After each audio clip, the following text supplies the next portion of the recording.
படிப்பு சொல்லி தர எவனா இருந்தாலும் வெயிட்ரா.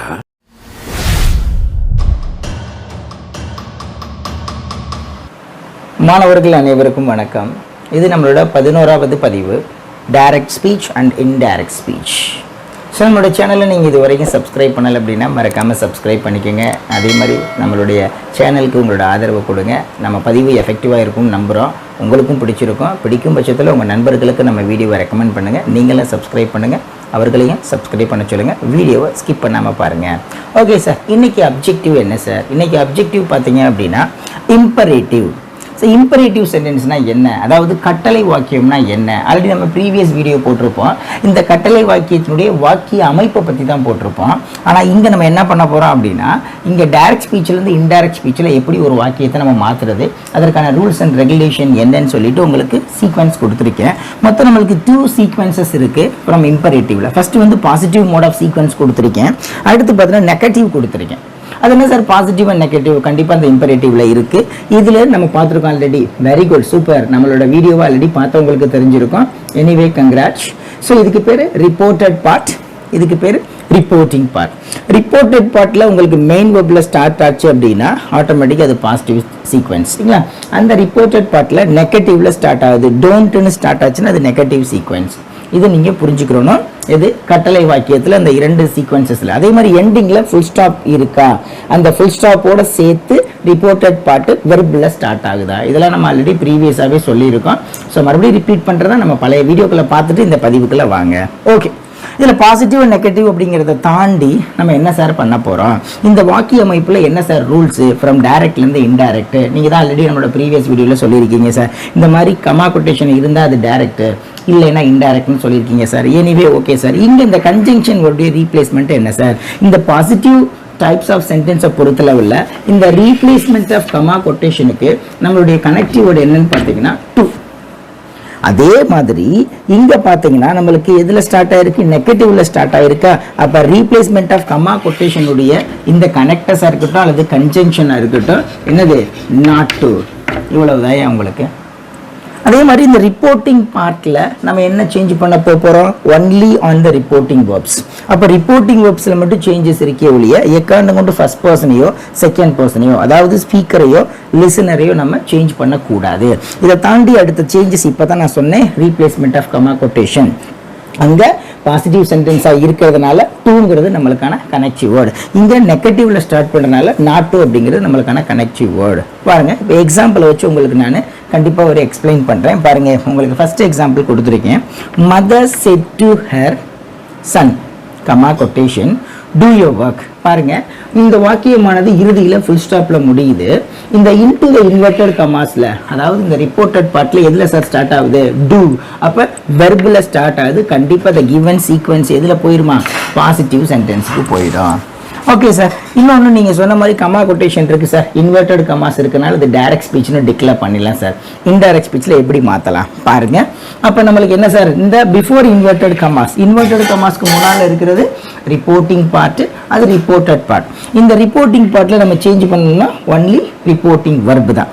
இங்கே மதர் யார்கிட்ட சொல்கிறாங்க, அவங்களோட சன்னு கிட்ட சொல்கிறாங்க. என்ன சொல்கிறாங்க, டூ யோர் ஒர்க், உன்னோட வேலையை பாரு.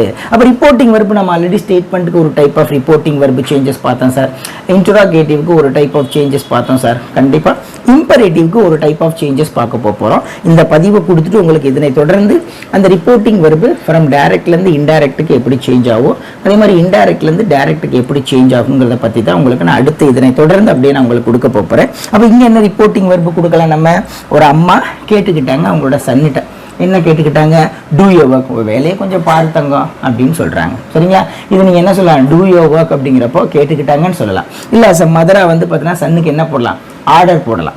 சரிங்களா?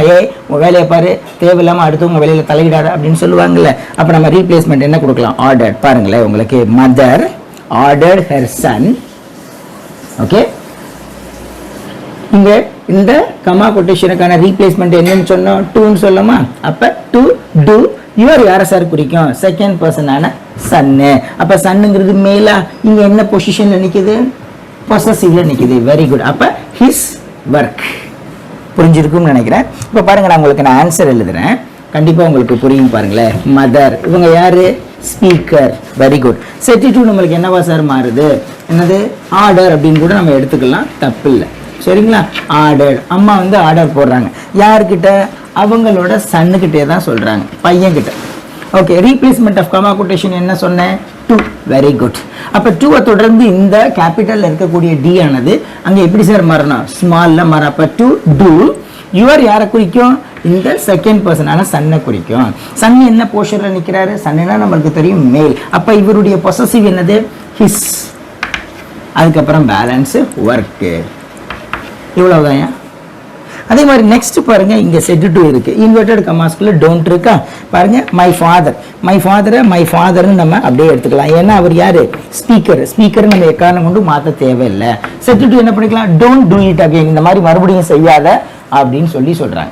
சரிங்களா? இப்போ இதுக்கு நம்ம என்ன எடுத்துக்கலாம்? ஆர்டர்ட் அப்படின்னு சொல்லிக்கலாம், அல்லது அட்வைஸ்ட் அப்படின்னு கூட சொல்லலாம். ஏன்னா அப்பா சொல்லுவாங்க, தம்பி இந்த மாதிரி இனிமேல் செய்யாதப்பா அப்படின்னு வாங்கல. அப்போ நீங்கள் அட்வைஸ்ட் ஆங்கிள்லையும் எடுத்துக்கலாம், ஆர்டர் ஆங்கிள் எடுத்துக்கலாம், தப்பு இல்லை. பாருங்களேன், இப்போ நான் அட்வைஸ்டு கூட எடுக்கிறேன். அட்வைஸ்ட். அப்போ my mother my father advised me. இங்கே டோன்ட் வந்திருக்கா? டோன்ட் வந்தானே என்ன சொன்னேன்? இன்வெர்டட் கமாஸ்க்கு ரீப்ளேஸ்மெண்ட் என்னவா வரணும்? Not to. Not to do it again.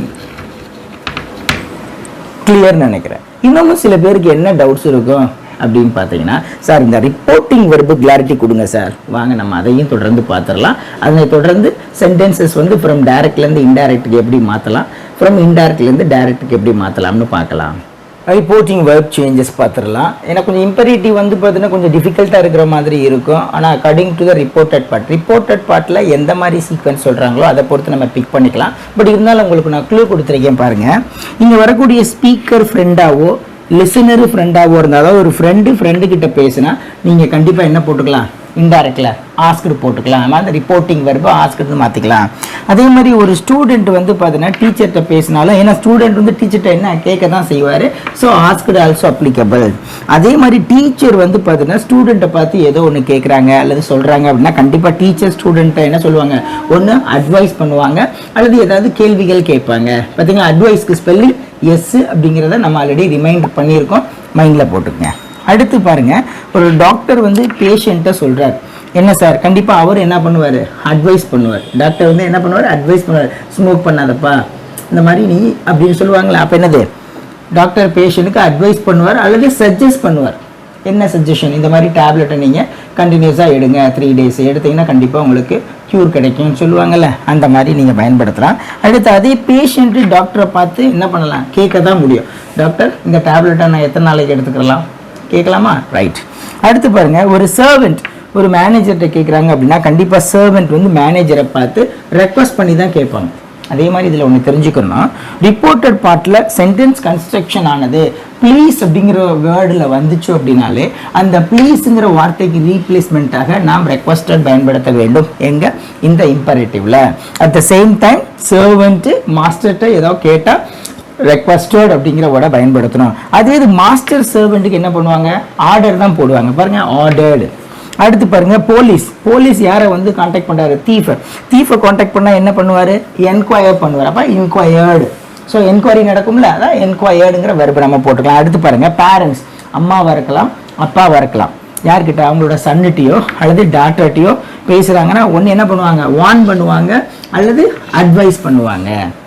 அடுத்து பார்த்தீங்கன்னா ஃபைனலாக கேப்டன் வந்து பார்த்தீங்கன்னா யார்கிட்ட? சோல்ஜர்கிட்ட சொல்கிறாரு அப்படின்னா அவர் கமாண்ட் பண்ணுவார், சோல்ஜரை அப்படி பண்ணுங்க எப்படி பண்ணுங்கன்னு. அப்போ ஃபர்ஸ்ட் பர்சன், அதாவது ஸ்பீக்கரானது கேப்டனாக இருந்து லிசனரானது சோல்ஜராக இருந்தாங்க அப்படின்னா நம்ம ரிப்போர்ட்டிங் வெர்ப் என்னவாக மாற வேண்டும்? கமாண்டட் என்று மாற வேண்டும். இப்போ உங்களுக்கு கிளாரிட்டி கிடைச்சிருக்கும்னு நினைக்கிறேன். கண்டிப்பாக இந்த வீடியோவை ஸ்கிப் பண்ணாமல் பாருங்கள். இதனை தொடர்ந்து வாக்கிய அமைப்பானது இந்த இம்பரேட்டிவில் டைரக்ட்லேருந்து இன்டைரக்ட் எப்படி மாறும், இன்டைரக்ட்லேருந்து எப்படி மாறும் அப்படிங்கிற சொல்லி நம்ம பார்க்கலாம். நன்றி மாணவர்களே, மீண்டும் சந்திப்போம் அடுத்ததொரு வீடியோவில். இது உங்கள் கல்வி சதகம், உங்கள் வாழ்வின் வெற்றி சதகம்.